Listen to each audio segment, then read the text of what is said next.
Hi everybody and welcome. Today I have the Logitech Zone Vibe 125 headphones and I'm going to show you how to fix Bluetooth pairing issues. To fix Bluetooth pairing issues, at first you have to go into settings and check if you have your Bluetooth enabled. If you have your Bluetooth enabled, you have to disable it and enable it back.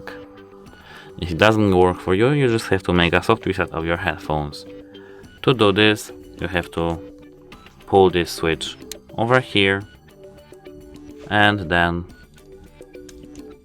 turn them back on. If it doesn't work for you, you just have to do a hard reset. To do a hard reset, you have to hold your finger on voice call button and minus button at once for 5 seconds. As you can see, your headphones went into power off mode, and that's it. Hope it helps you. Goodbye.